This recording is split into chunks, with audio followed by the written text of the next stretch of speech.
apakah kita masih menyimpan kegeraman, kemarahan, atau malah kita sedang bertikai dengan orang, saudara. Bahkan kita juga menyimpan suatu memfitnah juga, jahatlah pokoknya, saudara. Atau kita masih melakukan itu, saudara.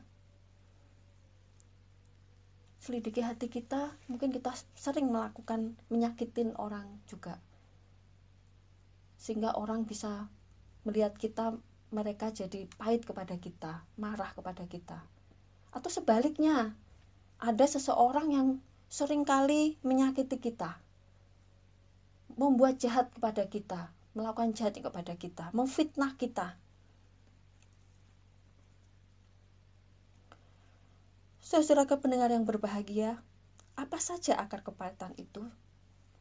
Ada kecewa, ada sakit hati, kemarahan, iri hati, dendam. Dan itu semua disebut kekacauan dalam kehidupan ini, saudara. Yang nantinya, yang akibatnya itu akan membuat kepahitan dalam hidup. Kecewa, pasti kita sering kecewa, saudara. Entah kecewa dengan sesuatu apapun, pasti kita pernah kecewa, bahkan sering. Gak ada manusia yang gak pernah kecewa. Waduh, kayak apa ya? Pasti semua orang pasti pernah kecewa, saudara. Sakit hati juga sering pasti, saudara. Karena kita manusia memang terbatas. Hati kita juga terbuat bukan dari baja dan besi, itu kayak ada lagunya. Tapi hati kita lembut, saudara. Kalau disakitin juga pasti sakit. Dijahatin pasti sakit juga. Jadi kekacauan itu yang ada di dunia yang sering kita alami, saudara. Kecewa, sakit hati, kemarahan, iri hati, dendam.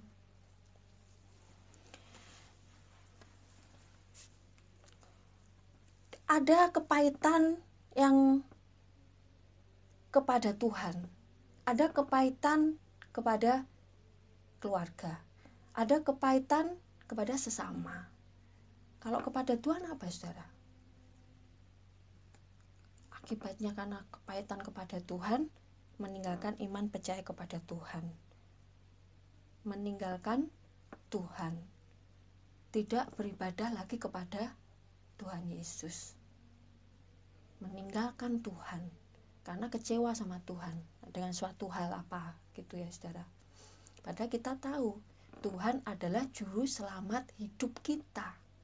Tidak ada yang menandingi apapun di dunia ini selain keselamatan dari Tuhan. Apapun, harta, tata, jabatan, apa semua itu dalam kendalinya Tuhan. Tuhan semua yang punya. Jadi kenapa kita harus meninggalkan Tuhan hanya gara-gara itu? Ya itu kan suatu hal yang sungguh disesalkan, saudara, disayangkan gitu, saudara. Jadi kepahitan kepada Tuhan jangan sampai ya, saudara. Walaupun masalah kita berat, walaupun pergumulan kita ini masih banyak yang belum kita dapatkan tergenapi, atau mungkin banyak sekali himpitan semua masalah jadi satu. Sekarang banyak orang, maaf ya, saudara, bunuh diri, banyak orang stres, banyak orang yang karena memang sudah masalahnya segunung, masalahnya berat sekali, tapi dia tidak sadar bahwa di dalam masalah itu ada jalan keluar, yaitu Tuhan. Di setiap masalah pasti ada jalan keluar, dia tidak sadar di situ, saudara. Jadi makanya sampai ada kepahitan sama Tuhan, kecewa sama Tuhan, sungguh disayangkan sekali, saudara. Padahal Tuhan adalah penuh kuasa, berdaulat penuh dalam hidup kita. Jadi sebagai anak Tuhan, kepahitan kepada Tuhan itu jangan sampai terjadi, saudara. Karena Tuhan adalah satu-satunya harapan kita di kehidupan ini maupun di kehidupan masa depan, masa mendatang, kekekalan. Jadi kok sampai meninggalkan Tuhan itu loh. Tuhan itu sudah juru selamat kita. kok mencari juru selamat lain. Tidak ada selain Tuhan di kolong langit ini, selama dimanapun hanya Tuhan Yesus sebagai juru selamat manusia, juru selamat kita. Ada yang kepahitan kepada keluarga, rumah tangga. Banyak sekali rumah tangga berantakan karena kecewa sama suami, sama istri, kecewa sama mama papanya, kecewa sama tantenya, omnya, aduh semua, saudara. Jadi memang manusia zaman sekarang memang beda dengan dulu mungkin, saudara ya. Ya sama, cuma beda versi. Itu loh, gampang kecewa itu loh, saudara. Itu yang membuat kepahitan timbul dalam hati kita. Pertama adalah kecewa. Dikit-dikit kecewa, dikit-dikit kecewa. Ya itu, saudara, akhirnya jadi kepahitan. Jadi tawar hati, saudara. Dan juga kepahitan terhadap sesama. Entah itu dalam pekerjaan, entah itu dalam lingkungan, entah itu di dalam semua sosial, ada kecewa di situ, tidak sesuai dengan harapan kita. Jadi timbullah kepahitan dalam hidup kita. Saudara pendengar yang terkasih dalam Tuhan, ketahuilah saudara bahwa kepahitan akan menghambat berkat dan mempengaruhi kepribadian kita, sehingga bisa menghalangi pembaruan diri. Jadi kalau ini kita sudah ketahui, janganlah sampai kita mengalami kepahitan itu, saudara. Nanti menghambat berkat yang harusnya Tuhan curahkan kepada kita, karena kepahitan ya tidak jadi, saudara. Tapi selama hati kita damai sejahtera, sukacita, itu berkat akan mengalir otomatis, saudara. Tapi kalau hati kita ini gundah gulana, galau, terus marah, benci, aduh, berkat tidak mungkin turun ya, saudara, tidak mungkin dikasih sama Tuhan. Jadi biarlah kepahitan itu tidak ada dalam kehidupan kita, sehingga bisa berkat tercurah. Berkat tidak hanya ada materi, saudara, sukacita, damai, kedamaian hati itu juga berkat, saudara. Oh haleluya, puji Tuhan. Kepahitan harus dibuang jauh-jauh dari kehidupan kita, saudara. Bahkan jangan sampai ada lagi dalam hati kita ini, saudara. Karena kepahitan adalah sampah yang nanti kalau kita simpan dan pelihara itu, saudara, akan membusuk. Tahu sampah kan, saudara? Bau nggak? Bau pasti, saudara. Namanya sampah. Lah, diibaratkan kepahitan itu ada seperti sampah. Kalau kita simpan, kalau kita pelihara dalam hati kita, akan membusuk dan akan menjadi apa, saudara? Penyakit. Nah, makanya banyak sekarang orang banyak yang sakit, saudara. Ya bukan ya karena gaya hidup juga, pola makan juga. Yang terakhir juga karena pikiran karena sumpek, karena galau, karena dendam, karena benci. Akhirnya kan makan tidak enak, saudara. Tidak ada damai sejahtera. Masih di depan, meskipun makanan di depan itu lezatnya seperti makanan di restoran, tapi kalau hatinya kacau, saudara, ya tidak enak, saudara, makanan di depan. Tapi kalau hati kita damai, kita sukacita, kita bersyukur kepada Tuhan, nah, meskipun nasi sama tempe penyet itu loh, ya enak gitu loh, saudara, maknyus gitu loh, karena ada sukacita, ada damai sejahtera gitu, saudara.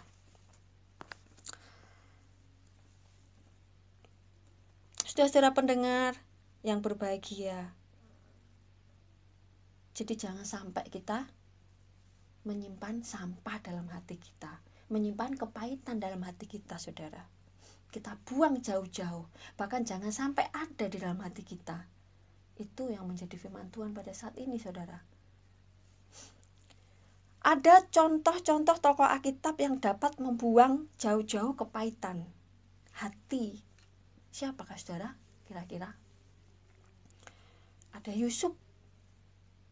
Yusuf mengampuni saudara-saudaranya, saudara. Ada lagi juga Esau mengampuni saudaranya Yakub, saudara. Yusuf dipisahkan dari ayahnya, disingkirkan oleh saudara-saudaranya, dibuang di sumur, dijual menjadi budak. Kalau menjadi Yusuf kira-kira kita seperti apa, saudara? Pasti marah sama saudara-saudara kita. Oh, saudara-saudara kok tega ya membuang saudaranya, menjual. Lah, itu zaman dulu sudah ada, saudara. Lah, bagaimana dengan zaman sekarang? Ya malah parah, saudara. Saudara sama saudara bertikai, saudara sama saudara bermasalah. Malah masalahnya malah besar, saudara. Dulu udah seperti itu Yusuf zaman dulu itu, saudara. Jadi kejahatan dari sekarang sampai dulu sama-sama jahatnya. Dan setelah beberapa waktu Yusuf diproses sama Tuhan, saudara. Sehingga pada suatu saat dia menjadi orang kepercayaan di dalam majikannya, rumah majikannya di rumah Potifar. Bahkan tidak sampai di situ, saudara. Setelah Yusuf tinggal mengabdi bersama majikannya Potifar, karena ada sesuatu hal, Yusufnya difitnah, saudara. Sampai di penjara. Karena sesuatu hal yang Yusuf mau tetap di jalan kebenaran itu, saudara. Jadi majikannya, karena dia tidak menuruti majikannya, akhirnya Yusuf dimasukkan penjara. Padahal dia tidak melakukan apa-apa, saudara. Nah, itulah orang jahat, saudara. Dulu sama sekarang juga sama. Banyak orang yang memasukkan orang ke penjara. Ya kalau memang bersalah tidak apa-apa. Kadang orang nggak bersalah bisa dimasukkan penjara. Zaman dulu sama sekarang juga sama, saudara. Tapi apa yang dialami Yusuf? Tuhan proses hatinya. Dan Yusuf tidak sedikit pun dendam atas semua ketidakadilan yang dia alami, saudara. Entah itu saudaranya atau majikannya. Hingga pada suatu saat Tuhan mengangkat Yusuf menjadi penguasa, saudara. Ada kelaparan. Hingga pada 20 tahun kemudian Yusuf bertemu dengan saudara-saudaranya, saudara. Ya pada saat itu bisa saja Yusuf ini membalas kejahatan saudara-saudaranya, tapi tidak dilakukan oleh Yusuf. Karena Yusuf memilih mengampuni saudara-saudaranya. Ini yang menjadi inti dari Yusuf mengampuni saudara-saudaranya, saudara. Suatu hal inti yang harus kita teladani. Bagaimana kita dengan saudara kita? Mungkin saudara kita memang menyakiti kita, saudara. Tapi biarlah kita mengikuti Yusuf yang dia tidak sama sekali menyimpan kesalahan saudaranya. Dia mengampuni saudaranya. Dia menerima saudaranya, bahkan menolong saudaranya. Biarlah itu juga terjadi pada kita, saudara. Tidak usah saudara, orang lain juga yang mungkin lebih banyak lagi melakukan kejahatan bagi kita. Jangankan saudara, juga orang lain, semua yang diperbuat untuk kita, apapun itu, biarlah hati kita tetap menjaga supaya tidak ada kepahitan. Enak ya, bicara tuh kayaknya enak, ngelakoninya yang melakukannya tuh yang susah. Iya, mari kita akan belajar, saudara. Kita belajar sedikit demi sedikit melakukan firman-Nya. Bagaimana dengan Esau, saudara? Esau ini adalah mempunyai saudara namanya Yakub, saudara. Esau ini ditipu daya oleh adiknya Yakub, yaitu Yakub meminta hak kesulungannya dengan menukarkan dengan semangkok kacang merah, ya saudara.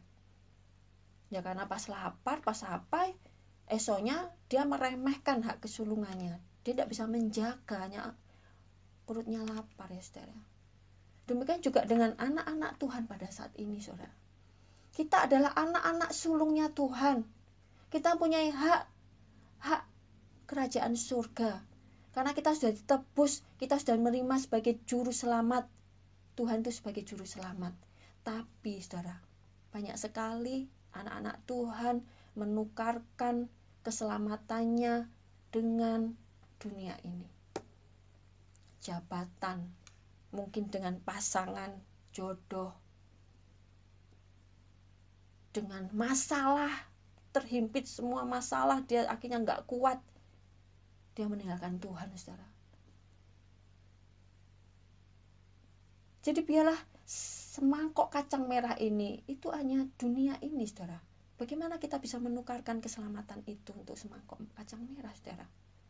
Jadi mari kita tetap jaga hak kesulungan kita, hak kerajaan surga kita.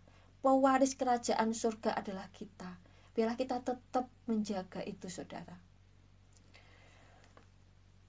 Ditambah Esau ini juga ditipu daya lagi oleh adiknya Yakub, saudara. Pada saat Iska ayahnya, Yakubnya menyamar jadi Esau, saudara, untuk bisa memberkati Yakub. Ya, harusnya Esau yang diberkati, saudara, karena tapi Yakub menyamar jadi Esau lah itu. Jadi banyak tipu muslihat di situ, saudara. Jadi kalau kita jadi Esau, kira-kira gimana, saudara? Pasti kita marah sama Yakub ini, adik kita. Kita pasti pengen, aduh, mau diapa nih, kok kurang ajar banget gitu loh, kok, aduh, ini anak, ini saudara kok begini. Mungkin kita pasti gitu sama saudara kita juga pada kita disakitin, saudara. Heran gitu loh. Tapi itu yang terjadi, saudara. Pada awalnya Esau marah, dendam sama adiknya, memang itu wajar, saudara, karena manusia, saudara. Hatinya juga tidak terbuat dari baja. Jadi tetap akan ada sakit, saudara. Ada dendam. Manusia, saudara, ya. Sampai Yakub ini takut, saudara, melarikan diri, menghindar dari Esau, saudara. Dan akhirnya mereka bertemu. Dan apa yang terjadi? Esau berlari mendapatkan adiknya Yakub ini. Didekapnya dia, dipeluk lehernya, dan dicium Yakub. Lalu bertangis-tangislah mereka. Dalam Kejadian 33 ayat 4, saudara. Oh, kalau saya lihat ini, umpama ada film gitu, udah menangis, saudara. Terharu, saudara. Gimana gak terharu, saudara? Udah disakitin seperti itu, udah dijahatin seperti itu, masih bisa mengampuni, masih bisa memeluk, melupakan semua yang udah dikerjakan, udah dijahatin. Itu Yusuf dan Esau. Jadi itu yang harus kita teladani, saudara.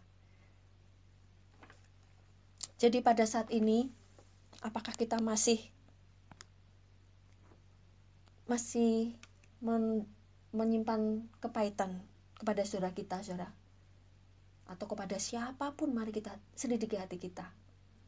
Kalau masih, mari kita buang jauh-jauh itu, saudara.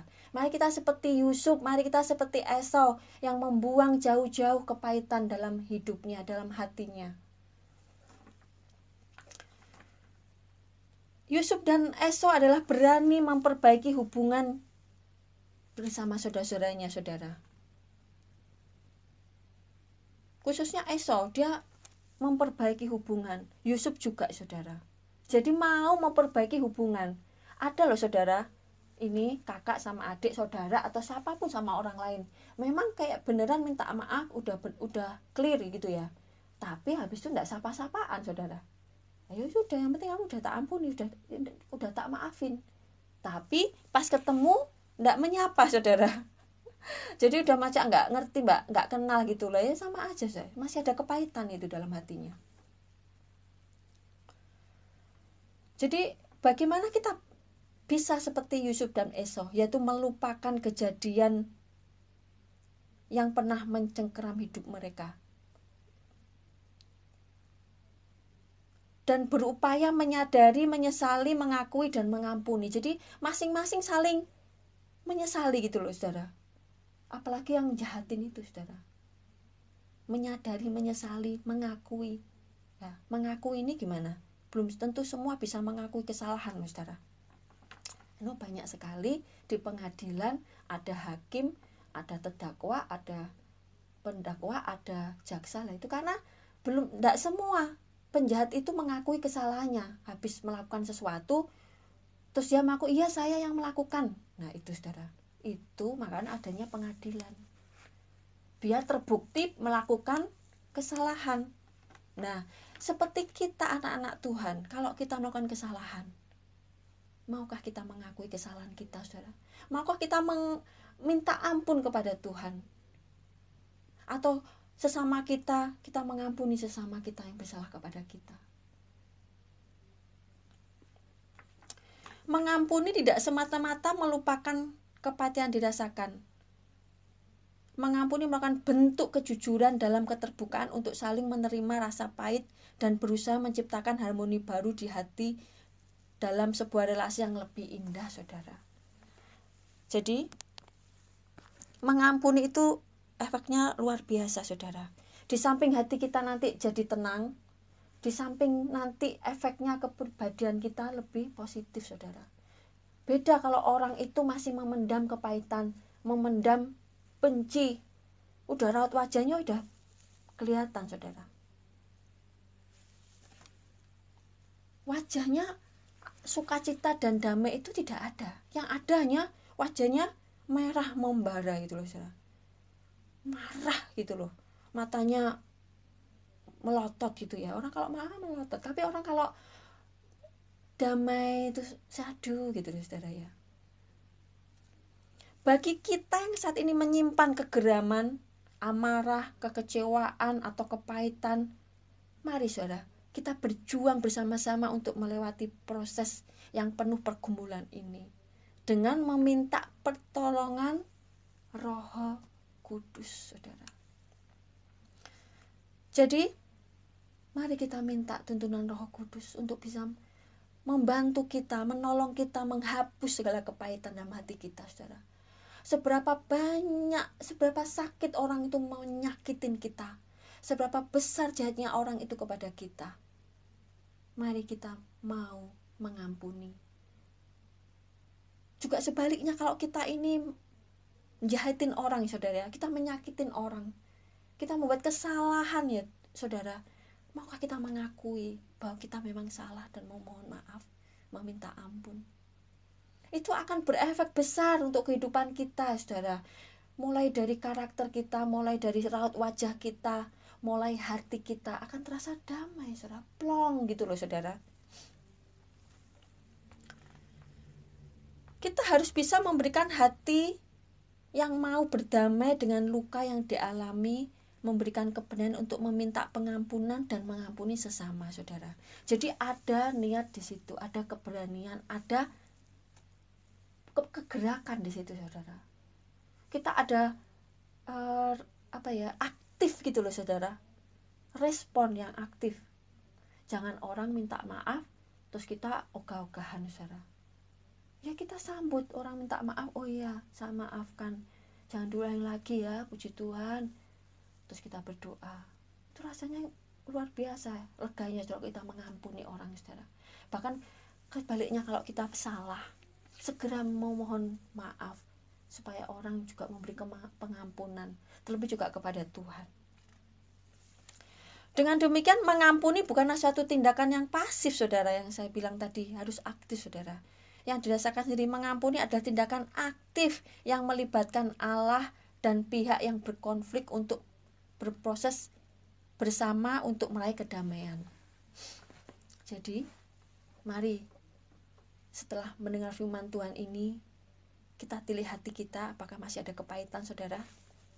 Kalau masih ada, mari kita buang satu persatu sampai habis, tidak ada sama sekali.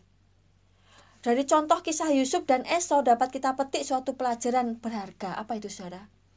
Memiliki hati bersih yang tidak menyimpan kesalahan orang lain, memilih mengampuni, berdamai dengan diri sendiri dan keadaan dan sesama. Ada 3 hal itu saudara. Saudara pendengar yang berbahagia, bagaimana dengan kita saat ini? Apakah kita sekarang masih menyimpan kepahitan dalam hati kita? Apa kita masih keras kepala untuk mempertahankan diri kita untuk tidak mau mengampuni saudara? Apakah kita ini masih memilih menunjukkan kekuatan kita daripada berdamai dengan diri sendiri dan keadaan dan dengan sesamamu? Mari saudara, jangan keraskan hati. Mari kita lepaskan pengampunan bagi orang yang menyakiti kita. Mari kita lepaskan kepahitan itu dalam hati kita, sehingga hati kita yang ada bersih, suci, kudus, sehingga itu yang diperkenan Tuhan untuk kehidupan kita. Apakah saudara kita juga menjadi anak Tuhan yang masih ingin memperpanjang masalah? Jadi nggak selesai masalahnya saudara, tapi stop di sini, di-cut saudara. Biarlah kepahitan itu udah sampai di sini saja. Dan ke depan kita menjaga hati kita supaya tidak terjadi kepahitan lagi. Haleluya. Apa yang terjadi jika kita tinggal dalam kepahitan saudara? Ada 3 saudara. 1, tidak ada sukacita. Hilang sukacita saudara. Bersedih hati, wajahnya murung saudara. Tampak susah gitu loh saudara, nggak ceria gitu loh saudara.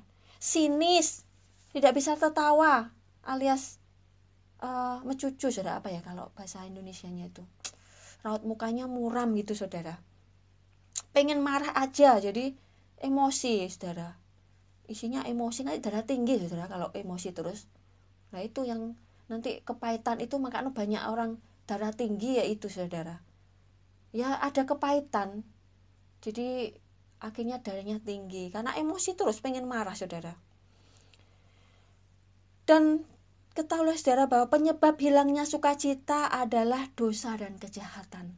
Yang saya jelaskan tadi di atas, jadi marah, sinis, benci, itu adalah semua dosa, kejahatan, walaupun memang kadarnya ringan saudara. Wajahnya nggak sukacita, benci, membenci orang, lah itu. Apa yang terjadi jika kita tinggal dalam kepahitan? Kedua adalah tidak bertumbuh saudara dalam iman, juga dalam kehidupan. Jadi dalam percaya kepada Tuhan tidak bertumbuh, semakin merosot saudara. Yang ketiga adalah selalu berbuat kejahatan. Dampak dari kita punya kepahitan, pasti akan dampaknya kita membuat kejahatan demi kejahatan, menyakitin orang, memfitnah orang, akhirnya sampai kita melakukan kejahatan keji di mata Tuhan. Itu menyakitin sesama kita saudara.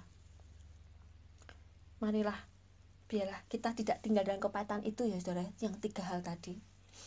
Dalam Ibrani 12:15 berkata, jagalah supaya jangan ada seorang pun menjauhkan diri dari kasih karunia Allah, agar jangan tumbuh akar yang pahit yang menimbulkan kerusuhan dan mencemarkan banyak orang. Kita harus waspada saudara, supaya akar pahit tidak tumbuh dalam hati kita. Akar semacam itu mengakibatkan kita kehilangan apa saudara? Kasih karunia dari Tuhan, kasih karunia Allah. Allah berkehendak supaya umatnya hidup dalam kasih, dalam sukacita, dalam damai, dan dalam kekudusan, bukan kepahitan saudara.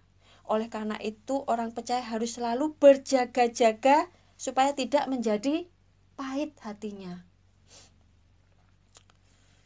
Di dalam Amsal 4 ayat 23 kita mengetahui saudara bahwa semua itu bersumber dari hati. Hati haruslah dijaga dan terus diisi dengan firman Tuhan. Karena firman Tuhan itu punya kuasa hidup dalam hati kita, menuntun langkah kita saudara. Kesejukan hati akan membuat kita lebih mampu merasakan kasih karunia Allah. Jadi beda kalau hati kita panas saudara, dendam, benci, kasih karunia tidak mendekat pada kita. Yang adanya sial nanti, yang adanya masalah nanti, kekacauan aja nanti saudara. Tapi kalau ada kesejukan hati dalam hati kita, kita akan merasakan kasih karunia yang Tuhan berikan pada kita.